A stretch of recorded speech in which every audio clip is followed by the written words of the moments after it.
မင်္ဂလာပါခင်ဗျာ Revolut Burma News Channel ကနေပြီးတော့ April 14 ရက်နေ့ညနေပိုင်းရရှိထားတဲ့သတင်းများကိုတင်ဆက်ပေးပါမယ်ပထမဆုံးတင်ဆက်ပေးရမယ်အရေးကြီးသတင်းကတော့မန္တလေးတိုင်းချမ်းအေးတာဆန်မြို့နယ်မှာရှိတဲ့မန္တလေးမြို့တော်ဝန်ဗဟိုမဟာတကြံမန္တအနီးမှာဒီကနေ့ April 14 ရက်နေ့မနက်ပိုင်းကဘုံပေါက်ကွဲမှုဖြစ်ပွားခဲ့ရာလူ3ဦးသေဆုံးပြီး10ဦးကျော်ထက်မနည်းဒဏ်ရာရရှိခဲ့တဲ့ဆိုတဲ့သတင်းကိုတင်ဆက်ပေးပါမယ်အဲ့ဒီမန္တလေးမြို့စီပင်ရုံးဘေး82လမ်း26လမ်းနဲ့28လမ်းကြားမှာမန္တလေးမြို့တော်ဝန်ဗဟိုမဟာတကြံမန္တအနီးမှာပေါက်ကွဲခဲ့ခြင်းဖြစ်ပြီးတော့စစ်ကောင်စီတပ်ဖွဲ့ဝင်တွေကလုံခြုံရေးထူထပ်စွာချထားတဲ့ကြားတဲ့ကဘုံပေါက်ကွဲခဲ့ခြင်းဖြစ်တယ်လို့မြို့ကန်တွေကပြောပါတယ်မန္တလေးမြို့တော်ဝန်မဟာတကြံမန္တအနီးမှာရှိတဲ့စိုက်ကဲရနာရနေရာမှာဘုံပေါက်ကွဲခဲ့ခြင်းဖြစ်တယ်လို့သိရပါတယ်ဘုံပေါက်ကွဲမှုကြောင့်လူ3ဦးသေဆုံးပြီး10ဦးကျော်ထက်မနည်းဒဏ်ရာရရှိခဲ့တယ်လို့ရဲသတင်းအရင်းမြစ်ကပြောကြားထားပါတယ်မန္တလေးမြို့တော်ဝန်မန္တမှာဘုံနှစ်ခါကွဲတယ်ဒီမနက်10နာရီပတ်ချလဲလောက်ကဘုံပေါက်တာ9မိနစ်လောက်ချပြီးဘုံနှလုံးပေါက်တာ3ဦးကတော့လဲသွားတာခေါ်မရတော့ဘူးလူနာတင်ကားတွေလာတယ်10ဦးကျော်လောက်ဒဏ်ရာရတယ်လို့ရှင်းပြထားပါတယ်အဲ့ဒီဖောက်ခွဲမှုနဲ့ပတ်သက်ပြီးတော့ဘယ်သူလှုပ်ဆောင်နေဆိုတာကိုတော့မသိရသေးပဲလက်ရှိမှာတော့စစ်ကောင်စီကမန္တလေးမြို့ကိုပိတ်ဆို့ပြီးတော့စစ်ဆေးမှုတွေကိုလှုပ်ဆောင်နေပြီးအနီးနားမှာရှိတဲ့ CCTV တွေကိုလိုက်လံစစ်ဆေးနေကြောင်းသတင်းရရှိပါတယ်ခင်ဗျာ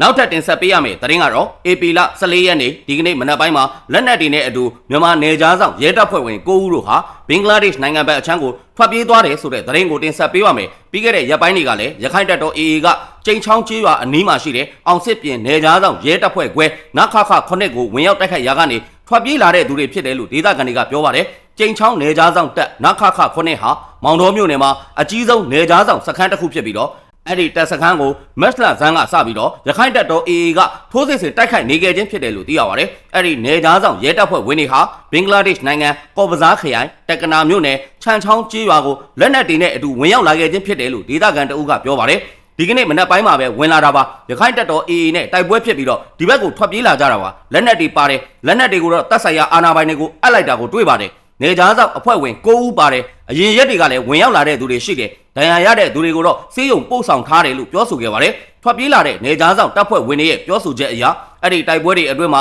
စစ်ကောင်စီတပ်သား35ဦးသေဆုံးခဲ့ပြီးတော့အများအပြားထိခိုက်ဒဏ်ရာရရှိကဒဏ်ရာရတဲ့သူတွေကိုတော့အာဏာပိုင်တွေကစေကူတာပေးနေတယ်လို့ဒေသခံတွေကပြောပါတယ်။ကျိန်ချောင်းဗျူဟာဂုံးဟာနခခ9မှာစစ်ကောင်စီတပ်ဖွဲ့ဝင်100ကျော်အပါအဝင်နေကြားဆောင်တပ်ဖွဲ့ဝင်400ခန်းနဲ့အတူ၎င်းတို့ရဲ့မိသားစုဝင်များ150ခန်းရှိတဲ့စခန်းကြီးတစ်ခုဖြစ်တယ်လို့သိရပါတယ်။အဲ့ဒီကျိန်ချောင်းဗျူဟာဂုံးကိုမတ်လ23ရက်နေ့မှာရခိုင်တပ်တော် AA ကထိုးစစ်ဆင်တိုက်ခိုက်ခဲ့ရာ April 12 ရက်နေ့မှာအပိသက်သိမ်းပိုက်ရရှိခဲ့ပြီးတော့စစ်ကောင်စီတပ်ဖွဲ့ဝင်အများပြားသေဆုံးခဲ့ပြီးတုံပန်းတချို့နဲ့၎င်းတို့ရဲ့မိသားစုဝင်တချို့ကိုဖမ်းဆီးရမိခဲ့ကြောင်းသတင်းရရှိပါတယ်ခင်ဗျာဆက်လက်ပြီးတင်ဆက်ပေးရမယ်သတင်းကတော့မန္တလေးတိုင်းမြင်းခြံမြို့နယ်မှာစစ်သားများယာယီစခန်းချထားတဲ့ဘုံကြီးကျောင်းကိုဝင်ရောက်တိုက်ခိုက်ရာစစ်သား3ဦးသေဆုံးပြီးတော့ဒဇာကန်ဖမ်းဆီးခံထားရတဲ့ပြည်သူ2ဦးကိုကယ်ထုတ်နိုင်ခဲ့တယ်ဆိုတဲ့သတင်းကိုတင်ဆက်ပေးပါမယ်April 10 ရက်နေ့ကမြင်းခြံမြို့နယ်ကန်တော်ကျေးရွာနဲ့ရွာရှိရွာကြားမှာရှိတဲ့ဘုံကြီးကျောင်းမှာယာယီစခန်းချထားတဲ့အကြမ်းဖက်စစ်ကောင်စီတပ်သားပြူစောတိပူးပေါင်းအင်အား30ခန့်ကိုမြင်းခြံ Black Tiger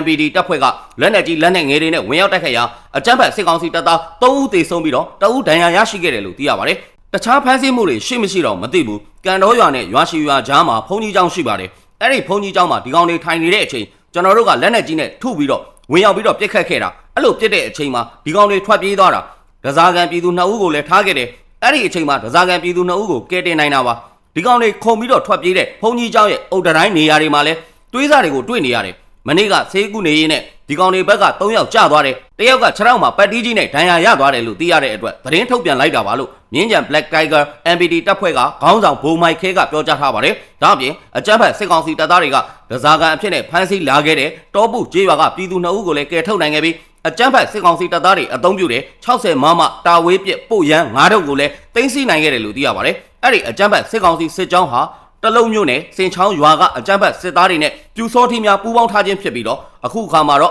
့တလုံးမျိုးဘက်ကိုပြန်လည်ဆုတ်ခွာသွားပြီဖြစ်ကြောင်းသတင်းရရှိပါတယ်ခင်ဗျာဆက်လက်ပြီးတော့တင်ဆက်ပေးရမယ်တိုက်ပွဲသတင်းကတော့ကရင်အမျိုးသားအစည်းအရုံး KNU တပ်မဟာ6ထိန်းချုပ်နယ်မြေဒူပလာယာခရိုင်ကော့ကရိတ်မြို့အနီးမှာရှိတဲ့ကော့နွဲ့ကျေးရွာအတွင်းမှာစစ်ကောင်စီတပ်ဖွဲ့ဝင်200ခန့်ဟာ April 13 ရက်နေ့အထိတပ်ဆွဲထားပြီးတော့အာရှလမ်းမကြီးကနေတဆင့်မြောက်ရီမြို့ဘက်ကိုစစ်ကူတပ်ဖို့အတွက်ကြိုးပမ်းနေတယ်ဆိုတဲ့သတင်းကိုတင်ဆက်ပေးပါမယ်2022ခုနှစ်ဒီဇင်ဘာလအတွင်းကကရင်အမျိုးသားလွတ်မြောက်ရေးတပ်မတော် KNL ဦးဆောင်တဲ့ PDF တော်လှန်ရေးပူးပေါင်းတပ်ဖွဲ့များနဲ့စစ်ကောင်စီတို့ကြားမှာတိုက်ပွဲတွေဖြစ်ပွားခဲ့တဲ့အတွက်ကြောင့်နေရက်တွေပြောင်းရွှေ့နေထိုင်နေရတဲ့ကော့နွဲ့ရွာကိုအခုလိုမျိုးအင်အားအလုံးရင်းနဲ့တပ်ဆွဲလာခြင်းအပြင် လက်နက်ကြီးတွေနဲ့ပါရွာထဲကိုပစ်ချတဲ့အတွက်ကြောင့်နေထိုင်သူဒေသခံတွေတယောက်မှမရှိတော့ကြောင်းကိုကော့နွဲ့ရွာကန်တွေကပြောပါတယ်။ AP လ23ရက်နေ့ကအလုံးကြီးတွေကိုကော့နွဲ့ရွာထဲကိုပစ်ချတယ်။ရွာထဲမှာကတယောက်နှစ်ယောက်ကတော့ရှိနေသေးတယ်။အခုတော့အကုန်ထွက်ပြေးကုန်ကြပြီ။ပစ်ချပြီးတော့တန်ချက်ကကားတွေနဲ့တက်လာတယ်။စစ်ကားတွေအပြည့်ပဲစစ်သားတွေလည်းအများကြီးပါတယ်200လောက်ရှိမယ်။ရွာထဲမှာတချို့နေပြီးတော့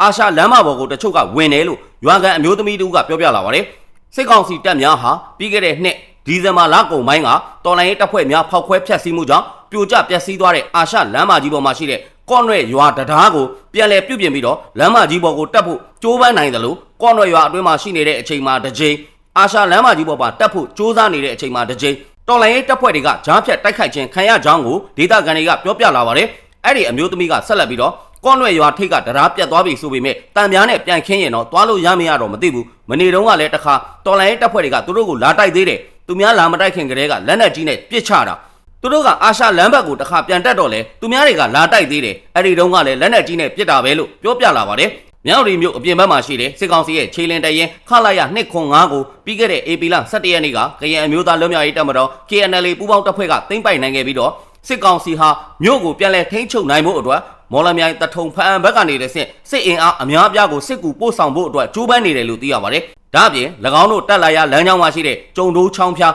မြပတိုင်းနေရာတွေမှာတော်လိုင်းတပ်ဖွဲ့တွေကလမ်းကြောင်းဖြတ်တောက်တိုက်ခိုက်တဲ့အတွက်ကြောင့်စစ်ကောင်စီတပ်ရဲ့ဖော်ကားတစီပျက်စီးပြီးတော့တပ်ဖွဲ့ဝင်30နီးပါးတေဆုံးခဲ့တယ်လို့ကြားဖြူစစ်ကြောင်းရဲ့ထုတ်ပြန်ချက်အရသိရှိရပါတယ်။ပြည်သူများအနေနဲ့လည်းစစ်ကောင်စီက၎င်းတို့တိုက်လာရလမ်းတစ်လျှောက်မှာလက်နက်ကြီးတွေနဲ့ပစ်ခတ်မှုများကိုလှုံ့ဆော်နေတဲ့အတွက်တော်လိုင်းရေးအင်အားစုများရဲ့ခွင့်ပြုချက်မရှိတဲ့နေရာတွေကိုဖျက်ဆီးသွားလာခြင်းကိုမပြုကြရန်ကြားဖြူစစ်ကြောင်းကတိုက်တွန်းနှိုးဆော်ထားတယ်လို့သိရပါတယ်။ပြီးခဲ့တဲ့ AP လ12ရက်နေ့နဲ့13ရက်နေ့တွေမှာလည်းစစ်ကောင်စီတပ်ကလမ်းကြောင်းရှင်းလက်နက်ကြီးတွေပစ်ခတ်ခဲ့တဲ့အတွက်ကော့ကရိတ်မြို့အနီးမောင်းမရွာသစ်ကျေးရွာနေအမျိုးသမီးတို့ကြီးစံထိမှန်တေဆုံးခဲ့တယ်လို့နောက်ထပ်ဒေသခံ3ဦးလည်းထိခိုက်ဒဏ်ရာရရှိခဲ့ကြောင်းသတင်းရရှိပါရခင်ဗျာ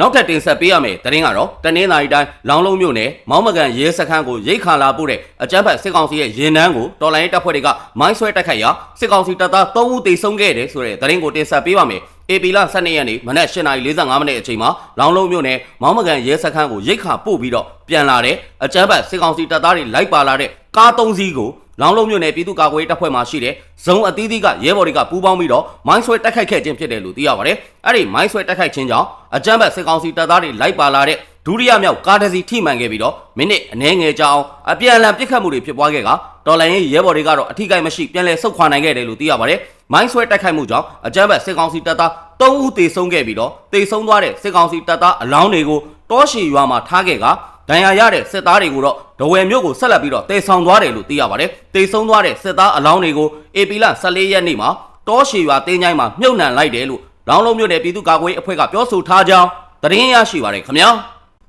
နောက်ထပ်တင်ဆက်ပေးရမယ်သတင်းကတော့ကရင်ပြည်နယ်ကော့ကရိတ်မြို့မှာစစ်ကောင်စီတပ်သား2ဦးဟာလက်နက်များကိုယူဆောင်လာပြီးတော့အလင်းဝင်လာတယ်ဆိုတဲ့သတင်းကိုတင်ဆက်ပေးပါမယ်။ AP လ12ရက်နေ့မှာကော့ကရိတ်မြို့မှာရှိတဲ့အကြမ်းဖက်စစ်ကောင်စီစခန်းကစစ်ကောင်စီတပ်သား2ဦးဟာလက်နက်များကိုယူဆောင်လာပြီးတော့ KNDO တရင်6ဂလုံစစ်ကြောင်းကြားပြူတပ်ခွဲ3 Lion Battalion မွန်ပြည်သစ်ခွဲထွက် AD မွန်လွတ်မြောက်ရေးတပ်တော် MLA ပူးပေါင်းမဟာမိတ်တပ်များနဲ့စိုးမိုးမှုရရှိထားတဲ့နယ်မြေအတွင်းကိုလက်နက်တေးနဲ့အတူအလင်းဝင်လာတဲ့အတွက်ကြောင့်ဂုံပြူစုငွေများကိုချင်းမြင့်ပေးခဲ့ကြောင်းသတင်းရရှိပါရခင်ဗျာအခုလိုမျိုးမြန်မာနိုင်ငံတနိုင်ငံလုံးမှာဖြစ်ပွားနေတဲ့စီးရေးသတင်းနိုင်ငံရေးသတင်းများကိုအချိန်ပေးပြီးတော့နားဆင်ပေးတဲ့အတွက်Revolut Burma News Channel ကနေပြီးတော့အထူးပဲကျေးဇူးတင်ရှိပါရခင်ဗျာ